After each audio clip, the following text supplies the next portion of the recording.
Kisah akan berfokus pada seorang pria bernama Cihyuk, merupakan ahli di bidang membobol brankas. Saat ini ia sedang menjalankan aksinya untuk mencuri patung antik yang memiliki nilai tinggi. Sesaat setelah patungnya didapat, Cihyuk harus menghadapi masalah karena polisi mulai berdatangan dan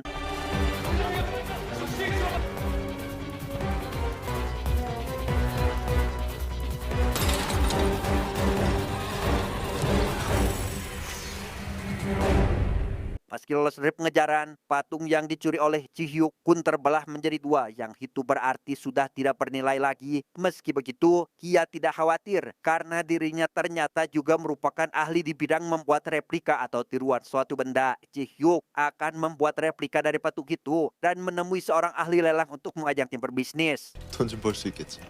얘가 떨어지면서 머리를 다쳤나? 이걸로 민 교수를 속이겠다고? 송구하면 내가 형이라 부를게, 형. 지혁이 형. Dengan ditemani rekannya yang ahli di bidang menyusun strategi bernama Kim, Ji-hyuk menemui si ahli lelang yang langsung menyadari jika patung yang dibawanya palsu. Meski begitu, Ji-hyuk sama sekali tidak panik karena memang tujuannya adalah ingin bekerja sama dengan memanfaatkan ketenaran si ahli lelang. Karena meskipun barang itu palsu, bisa dianggap asli jika seorang ahli yang melakukan lelangannya. 오늘부터 바로 이게 진품입니다. 아시겠어요? 너 진짜 타고났다. 어따 대고 너래. Sejenak kita tinggalkan dulu urusan mereka dan beralih pada seorang detektif kepolisian bernama Bong. Dengan membawa seabrek pasukan, ia akan melakukan penggerebekan demi menangkap sosok bos gangster bernama Cho yang diduga sering melakukan tindak kejahatan. Di waktu yang sama, ia dihubungi oleh intel yang sudah lama ditempatkan untuk menyelidiki terkait Cho untuk memberitahu terkait penyamarannya yang sudah terbongkar.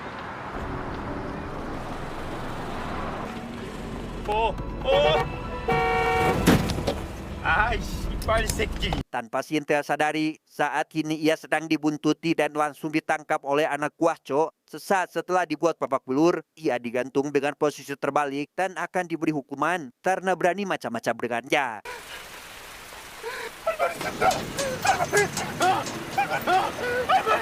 Sementara Sintel mati, Ji-hyuk sendiri kini sedang melakukan eksperimen untuk membuat uang palsu. Setelah sekian lama melakukan uji coba, akhirnya ia menemukan tinta yang cocok sebagai bahannya, meski tetap luntur jika terkena alkohol.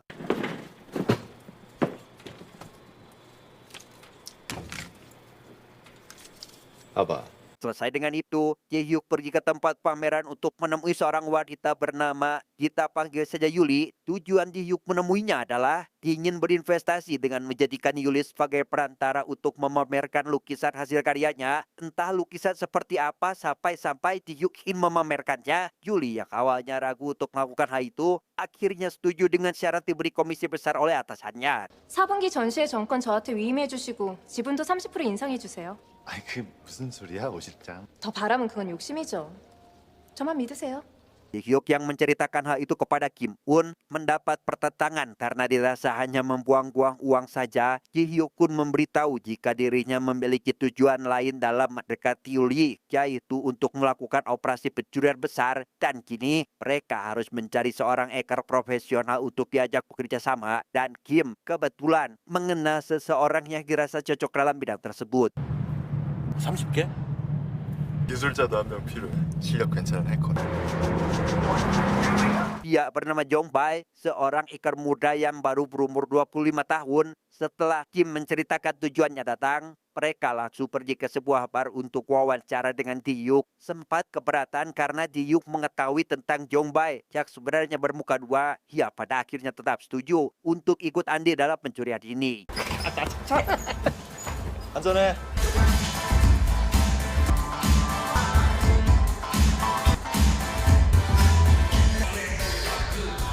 Terakhir, Ji-hyuk menemui kenalan mereka yang merupakan maklar atau perantara dalam perdagangan bernama Turbo. Bukan apa-apa, dia butuh tempat yang sepi penduduk untuk dijadikan markas selama menjalankan rencana ini. Namun karena gudang yang ditawarkan Turbo adalah milik pemerintah, Ji-hyuk tidak tertarik untuk membelinya dan justru menawari Turbo kerjasama dengan iming-iming diberi komisi. 재미죠. 나 들어버리. 왜? 가자. 가? 현장 답사야지. Karena anggota gerasa cukup, Ji-hyuk tinggal menyusun rencana untuk melakukan pencurian yang dimaksud. Ya, ternyata mengincar sebuah berlian di toko perhiasan dan memilih 2 toko yang satunya lagi untuk bahan pengalihan. Dan karena berliannya pasti tersimpan di ruangan VIP, Ji-hyuk kembali menemui Yuli yang kali ini untuk meminta bantuannya. 씨가 저한테 뭘 줄 수 있냐고요.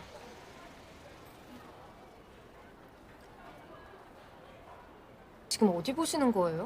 딱 봐도 보통 애가 아닌데 뭐예요? Berkat Yuli, Ji-hyuk pun bisa masuk ke toko perhiasan dengan berpura-pura mengecek kalung milik wanita itu. Dia sengaja memilih Yuli karena sedari awal mengetahui jika kalung yang dikenakannya langka dan memiliki nilai tinggi. Yang alhasil, pemilik toko mempersilahkan mereka untuk melihat perhiasan yang ada di ruang VIP.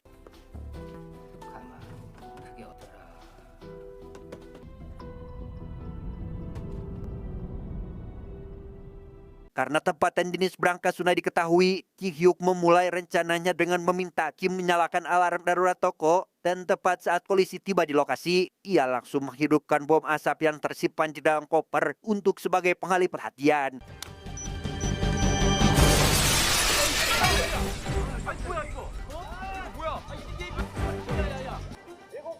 Sementara Jongbae mengatasi CCTV, Ji-hyuk dan Kim mulai menjalankan aksinya untuk merampok berlian di toko lain. Mereka benar-benar ahli dalam bidang ini, begitu juga Kim yang memiliki alat khusus, salah satunya memecahkan kombinasi San-i sehingga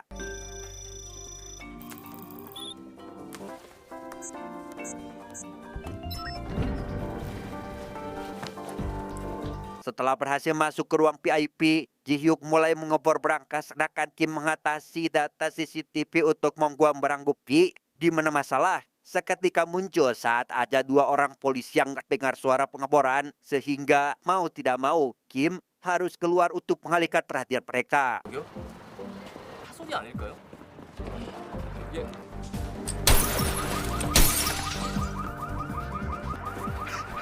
Beres dengan polisi, kini tinggal Ji-hyuk seorang diri yang harus membereskan tahap terakhir, yaitu membobol kombinasi kunci. Ya, dengan tenang dan fokus yang luar biasa mencari urutan angka yang cocok untuk membuka berangkas sampai akhirnya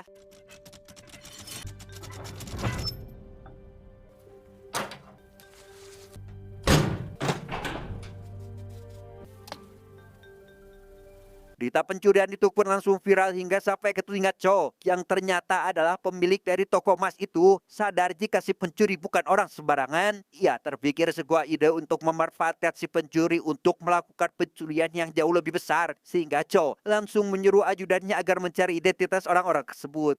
사전에 자식들 연상 좀 보자. 시기다 야야. Langkah pertama yang si ajudan lakukan, dia dan bawahannya mencari maklar perdagangan karena sudah pasti salah satunya berkaitan dengan si pencuri. Sedangkan di kantor kepolisian, Gom seketika tertarik ingin menyelidiki kasus pencurian tersebut setelah mendapat kabar jika toko itu adalah milik Cho. 알아듣기 쉽게 얘기해 임마. 형님, 그 털린 보석상이 조대진이 거랍니다. Alhasil, Turbo yang kebetulan menemui kenalannya untuk dicarikan calon pembeli diketahui oleh si ajudan yang kebetulan sudah sampai di sana lebih dulu. Tanpa Turbo sadari, dia telah dibuntuti oleh salah satu bawahan si ajudan sampai ke markas. Bukan hanya mengambil gambar di Yuk CS, si bawahan juga memotret Yuli karena diduga ada kaitannya dengan mereka.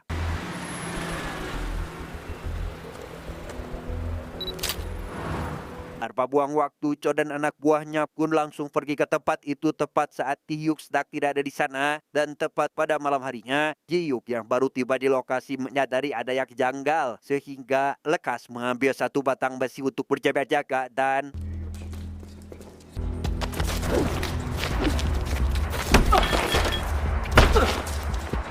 pada posisi ini, Ji-hyuk diminta agar bekerja pada Cho untuk melakukan pencurian besar yang karena permintaan beliau langsung ditolak mentah-mentah. Kia dan rekannya dikurungkan pada diberi makan bahkan air minum sekalipun. 아, 이 새끼들 한짓 봐봐. 하루 종일 밥도 안 주고 이 새끼들. 나 미치겠다. 이거 보라 완벽한 불공정 계약일 거라고. 어? Tak lama, si ajudan datang ke sana dan kembali membawa Ji Hyuk Jae ke hadapan Cho. Saat bertanya apa yang ingin mereka curi, Cho Kun menjelaskan bahwa dia ingin mengambil uang dari bea cukai yang jumlahnya sendiri ada di kisaran angka $150 juta. Ji Hyuk Jae akan diberi berlian yang tempo hari mereka curi dan masing-masing orang akan diberi komisi 5% dari hasil curian uang tersebut. 인천 세 번.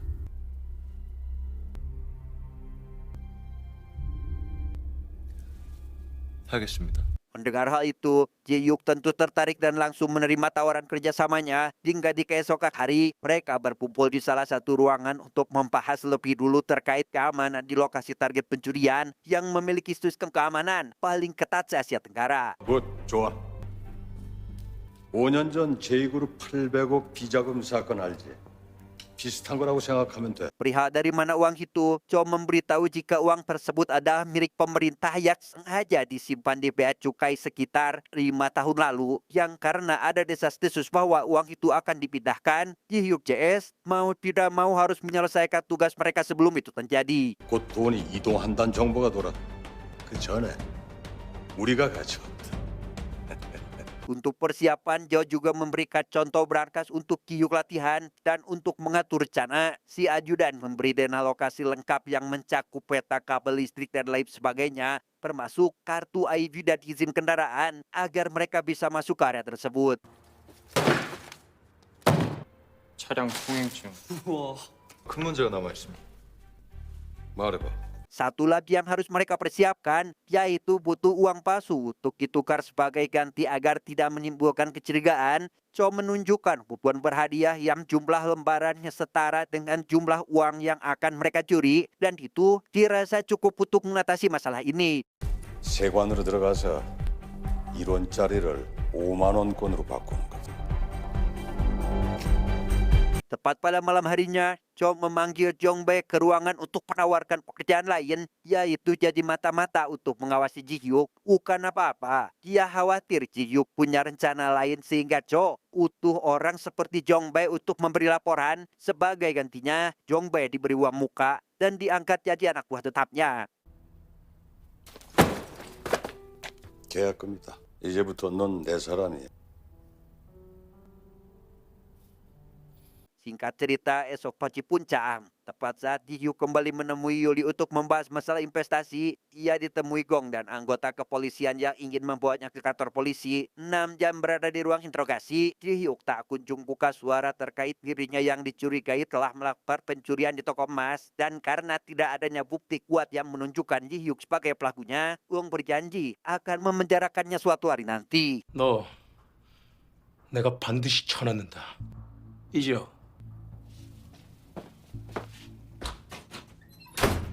Cho yang kebetulan akan menemui Ji Hyuk, ia secara kebetulan menyadari ada salah seorang polisi yang melakukan penyamaran. Begitu juga sebaliknya, curiga jika Ji Hyuk sedang diawasi. Cho ingin ajudannya agar membantu Ji Hyuk melarikan diri sekaligus membuang barang bukti. Sehingga dengan cepat, si ajudan langsung menemui Ji Hyuk tepat saat Gong dan polisi baru tiba setelah menerima laporan.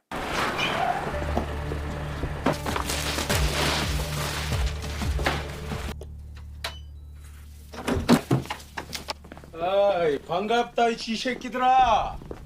Beruntung Ji Hyuk dan si ajudan pergi dari sana tepat waktu. Gong dan tim kepolisian yang mendapati Ji Hyuk tidak ada di sana, mereka tidak langsung pergi begitu saja, melainkan lekas menggeledah seisi ruangan demi mencari barang bukti. Tak lama, salah satu anggota menemukan tembok kayu yang dirasa mencurigakan yang ternyata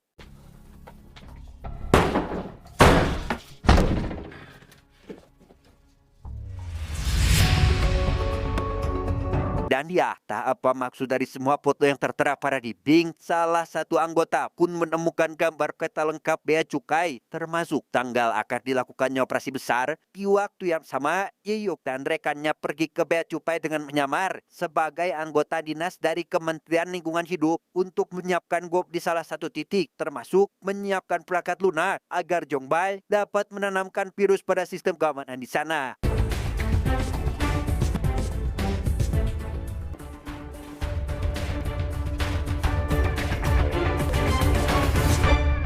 Selesai dengan semua itu, Ji-hyuk tinggal mengasah kemampuannya dengan cara membuka berangkas yang telah Cho persiapkan. Karena tak kunjung berhasil, hal itu tentu membuat Kim khawatir karena memang belum ada satu orang pun yang dapat membobol berangkas ini sini. Disinilah Ji-hyuk memberitahu Kim bahwa dia sadar jika Jo tidak akan menepati janji dan menjelaskan jika dirinya sudah menyiapkan rencana lain untuk menjebak Jo sekaligus mendapatkan uangnya.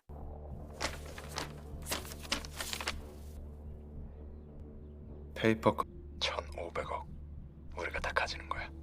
Tanpa mereka sadari, pembicaraan itu telah disadap oleh Jong Bae yang langsung melaporkannya pada Cho. Mengetahui rencana yang akan Ji-hyuk lakukan, Cho tidak begitu panik dan memilih sabar terlebih dahulu sampai nanti uangnya didapat. Hingga di keesokan hari, si ajudan memberi laporan tentang Ji-hyuk yang sedang dekat dengan Yuli. Seolah mengenali gadis itu, Cho langsung meminta si ajudan agar menculik Yuli saat itu juga.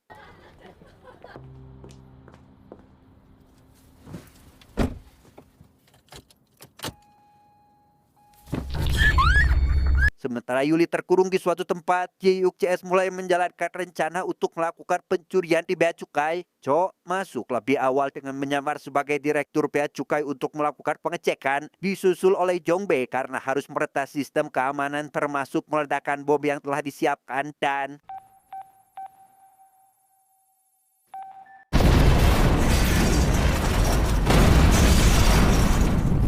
di tengah kepanikan para pengawal, pemadam kebakaran dan tim khusus dari kepolisian mulai berdatangan untuk mengamankan lokasi. Ji-hyuk CS yang menyamar sebagai anggota dari tim khusus langsung datang ke area tempat penyimpanan berangkas dan menghajar penjaga di sana. Hal itu terpaksa dilakukan karena mereka hanya memiliki waktu sekitar 40 menit saja sebelum sistem keamanan kembali pulih.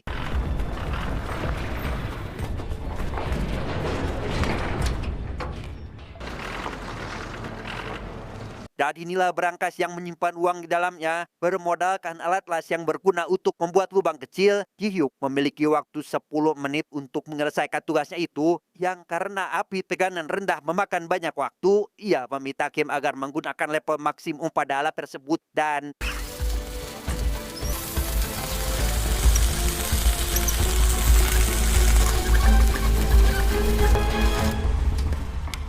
selesai membuat lubang kecil pada berangkas, Ji-hyuk tinggal fokus menempatkan posisi cakram putar agar sesuai untuk membuka berangkasnya. Gagal pada percobaan pertama, Ji-hyuk hanya mempunyai waktu kurang dari 5 menit sampai akhirnya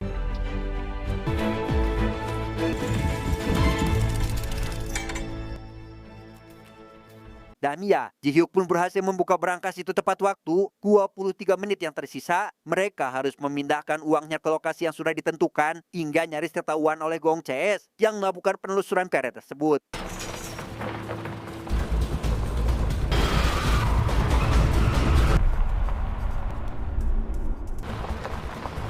30 detik waktu yang tersisa, Ji-hyuk dengan cepat memacu mobilnya keluar dari sana dengan kecepatan tinggi. Selesai memindahkan sebagian uangnya, masalah lain muncul saat tim khusus datang untuk memeriksa lokasi, sehingga tak ada pilihan lain. Ji-hyuk mau tidak mau harus mengalihkan perhatian mereka.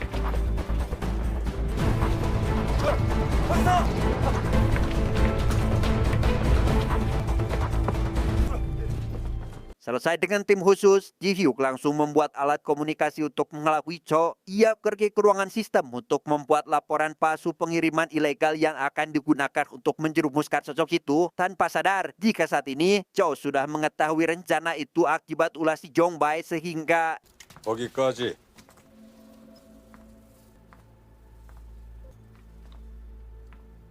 kacau, sungguh kacau. Bukan hanya gagal menjebak Cho, Ji-hyuk sangat dibuat terkejut saat baru mengetahui terkait kondisi Yuli saat ini. Di sini jugalah kita akhirnya akan mengetahui alasan kenapa Ji-hyuk mendekati wanita itu. Bukan untuk sekedar dimanfaatkan. Yuli ternyata adalah anak dari teman dekatnya yang telah dihabisi oleh Hwang hanya karena beliau menolak pekerjaan Jimmy. 그거 한 번만 더 했어도 죽지 않았을 텐데 말이야.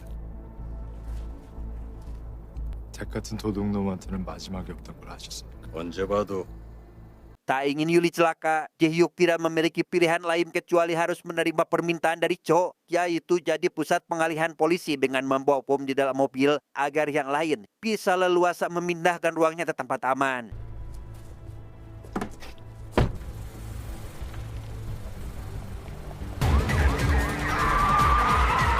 Alhasil, Ji Hyuk jadi target pengejaran setelah Cho memberikan sinyal pada para polisi. Ya, tentu tidak akan menyerah begitu saja dan fokus untuk mencari jalan keluar dan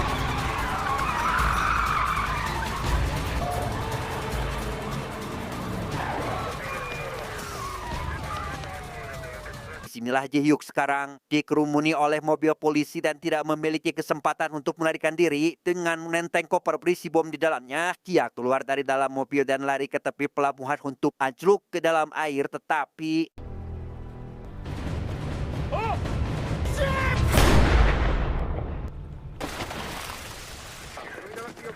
Ji Hyuk pun diduga mati akibat terkena tembakan sebelumnya. Jongba yang malah senang mendengar hal itu tentu membuat Kim emosi karena menyadari jika Jongbae telah mengkhianati mereka sampai akhirnya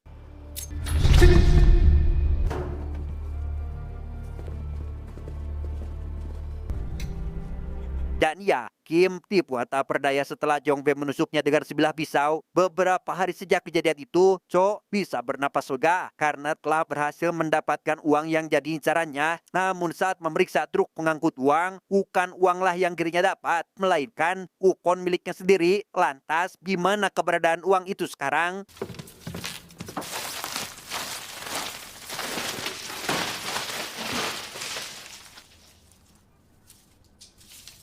Ya, Ji Hyuk ternyata masih hidup dan rumor tentang kematiannya telah palsu. Semua ini telah direncanakan olehnya dengan sangat matang dan menyarankan Cho agar lebih baik bersiap menghadapi polisi yang akan datang karena rupanya patung antik yang waktu itu telah didirikan barang lelang dibeli oleh Cho, yang memang itulah tujuan Ji Hyuk merelangkannya dan alasan kenapa polisi mengincar Cho untuk ditangkap. Ji Hyuk telah menyimpan alat perekam suara di dalam patung dan mendapat hasil rekaman suara terkait Cho yang menghabiskan si intel untuk menjalankan caci Batak.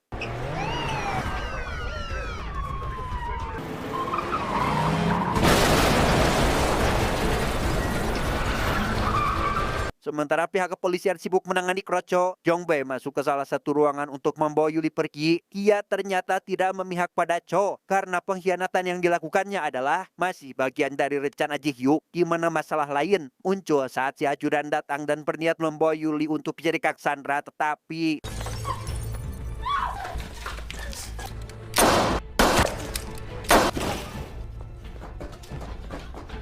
sambil teleponan dengan Cho, Ji Hyuk memberitahukan terkait seseorang yang telah melengkapi rencananya selama ini, yaitu adalah Turbo dan anak buahnya. Mereka bergerak di balik layar, yang memang Cho sudah pasti tidak akan menyadarinya. Bermodal alat cetak uang palsu, Turbo Chase telah mengubah gambar uang itu sama seperti kupon, sehingga dapat dipastikan jika kupon yang ada pada truk sebenarnya adalah uang asli. 아, 이거 사업하시는 분이 그렇게 머리가 안 돌아가서 어떻게 해요? 이원캐 빠져나오셨네? 가짜를 진짜로 만드는 거. Dengan menyamar sebagai polisi, Kim dan Jongbae mendatangi TKP penangkapan anak buah Cho untuk mengambil truk berisi uang yang karena kertas itu terlihat seperti kupon, mereka bisa dengan mudah mengelabui para polisi dan makas pergi dengan aman. Sedangkan Ji Hyuk sendiri kini memacu mobilnya ke arah Cho dengan kecepatan tinggi dan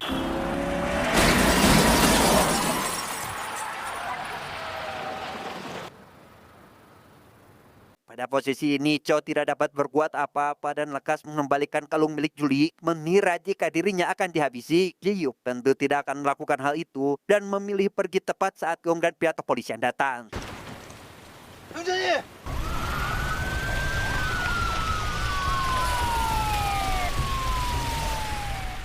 Sementara Cho diinterogasi dan terbukti bersalah, Ji Hyuk JS sendiri kini merayakan keberhasilan mereka menggunakan cairan alkohol. Kupon itu seiring waktu berubah jadi uang asli karena memang itulah kekurangannya. Dengan adanya uang tersebut, Ji Hyuk dapat berinvestasi pada Yuli dan tinggal menikmati hari-hari di masa tuanya.